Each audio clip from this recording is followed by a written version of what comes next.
Hey guys, it's Mario, and this is a game that was played on uh, Korea. I've been playing a lot more on Korea lately, so I'm gonna show you a game from here. I've been kind of having fun on the Korea server, more so than North America. It just seems more challenging. There's more diversity, and people seems to be a lot less forgiving. So what I'm doing here is, just the normal one supply depot at the front. Do that pretty much every game.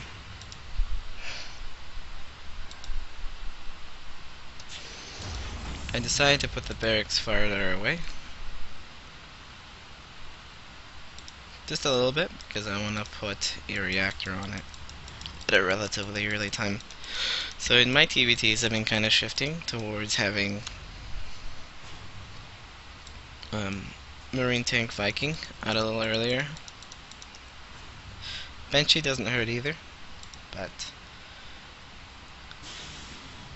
it's just a kind of little bit of a shift based on what I've been facing on the Korea server. Depot up here, I don't think for any really particular reason. I probably should have put it here, but if there's like a mothership core, oh, it's one marine then reactor, but if there's like a mothership core, I can stab at it and I have to keep running back and forth, and here comes the command center. Normally I place command centers on the high ground, but I have lost games where I've placed it on the low ground, but I put it on the low ground this game. And start the factory, and then the barracks for extra marines, and then here. He's very good at sniping these. See, at first, I assumed he hacked. I didn't even bother to check if he did or didn't. But I didn't see a scout at all. I don't remember seeing a scout anyway at this stage of the game. So, I wanted to ask if he was hacking. But he never responded, and I kind of stopped caring. I just wanted to play. One widow mine up here. Actually, come to think of it, let's go back a little and see if he ever scouted.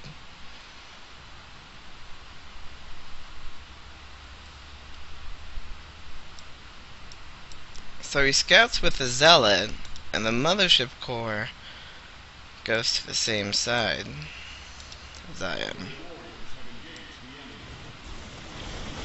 which is interesting, but I guess it could have been possible. So I was right that there wasn't really a scout that hit me, so it did definitely look suspicious, but oh well. Anyway, so I bring down enough SCVs to kind of scare him off and finish the bunker. Get the marines in the bunker. So now the front is kind of secure. And we stopped moving around this SCV. That's a mistake, I just wasn't paying attention there. I wanted to survive. We definitely see an expansion, so we're just gonna kind of go into a normal routine. We're gonna get a second gas. We got factory barracks going on. Normally we would try to drop like another command center before the siege tank, but I've been kind of going for the siege tank first, and there's the other command center. And now that I know that he only had one gateway and he's getting a robotics facility, most of the time this means that they don't have anything at their base, so I take what I currently have and use it as a little poke-out army.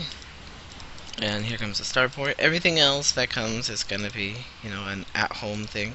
It's going to stay and defend. Third gas geyser, because I'm going to need more gas soon, since I have this command center. And I kind of just hold my position here, put some pressure out. I got him to use a Nexus cannon. Fourth gas geyser, because the third is finished. And we're going to go get some Banshee, siege tank, and marine.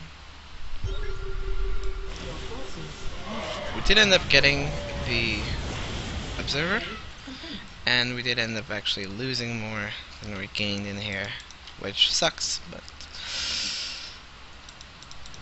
oh well. Killing an observer is kind of worth it at this stage, because if he remakes it, he's not producing anything else out of the robotics facility. And if he doesn't, then you know the Banshee's even stronger. Back home, we're gonna add on 2 more factories on the side. Pick off a few workers. That kind of helps even it up a little. Poke a bit at the Colossi, but I decided, you know, you're getting kind of ballsy. The Observer's got to be out soon, and then I just watch his third. See when that's going down. I put an engineering bay up here for vision. I needed to build one. Why not up here anyway? A missile turret off to the side, and then put 4 Marines in here. Go up to 6 gas geysers almost right away. And we're gonna go up to 4 factories, and we're gonna go Hellions until the armory's finished, so that the Hellions can kind of poke around the map. And 2 reactors, 1 for the starport, 1 for this factory. We did place 1 missile turret here, and there's going to be 1 missile turret here, and then 1 here. This is for air flying by. This is for Dark Templar, and then we'll end up putting 1 here, and 1 here, I believe. Yes. Getting a really early 4th, we feel very secure, especially with the sensor tower here. We can see anything that comes from him in advance. I guess he could go all the way around and go up here, but we're not too worried about that, because then we'll still have this base. We're not really in position because, well, we'd see him coming, at least from that direction, to where we would have enough time to react. So here's 1 missile turret, here's 1 missile turret. And just in case anything tries to fly through, we got that covered. Getting a Ghost Academy Mobius reactor, and going with 1 tech lab for now, or 1 barracks for now. I'm just really trying to crank out these units. As you can see, we got kind of a supply lead. It's 160 to 113. Our macro is starting to consume him, so to speak. Another factory, another factory. So I'm playing kind of heavy factory right now. And I see that he's establishing his 3rd, and I'm pretty much ready to push out. I want to kind of push. See, I got a few Vikings for Colossi, so I want to kind of push before he gets Storm on top of this. And we're also getting the transformation servos so that we can reinforce fast. Kind of want to see where his army is, siege up when it gets close. Send everything up before the tanks. So we were able to scare him off there. And now we're doing heavy Hellbat production. And I guess in 910 we should be making Hellions. But we're gonna get a 2nd armory for more upgrades. Gotta get the gas geysers, planetary fortress, 2 missile turrets, opposite directions. You know, 1 for air, trying to harass the mineral line, 1 for DTs, but this is also good for DTs. Back up a little bit, keep 2 siege tanks sieged, so he doesn't think I'm completely out of position. Put 1 siege tank here, so I can keep an eye on this base. And yeah, the Reaper is kind of a mistake. It's making Hellbats.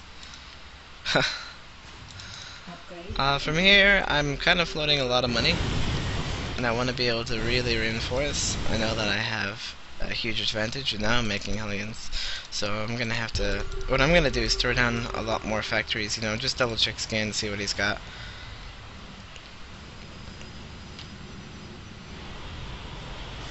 Siege up in position for a second. Target fire the High Templar.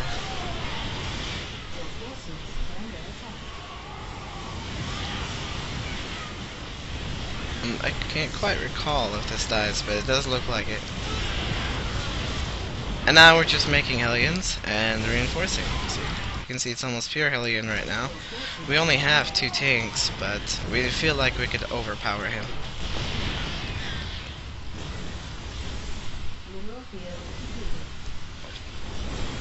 Here come the SEVs.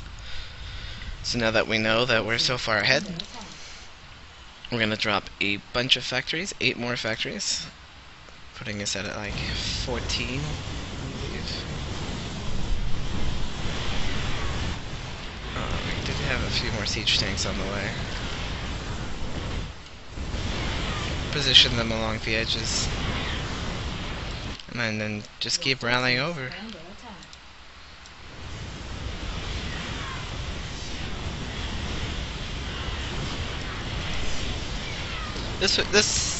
The Hellbat transformations, you know, just making Hellions, this makes it a lot easier to reinforce when you're doing a really deadly push. So it's kind of one of my favorite things to do.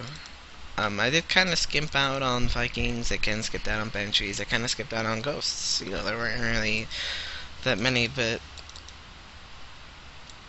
it's something that I've been testing out more, playing with a more aggressive, less ghost style, you know, instead of several barracks. You know, I honestly believe that the strongest is a 3-barrack ghost with a 2-port Raven and Thor Hellbat. But yeah, I just want to see how far I can get with the other, you know, with playing a little bit more gritty towards more mainstream mechanical. So thanks for watching, guys. Hope you have a good day.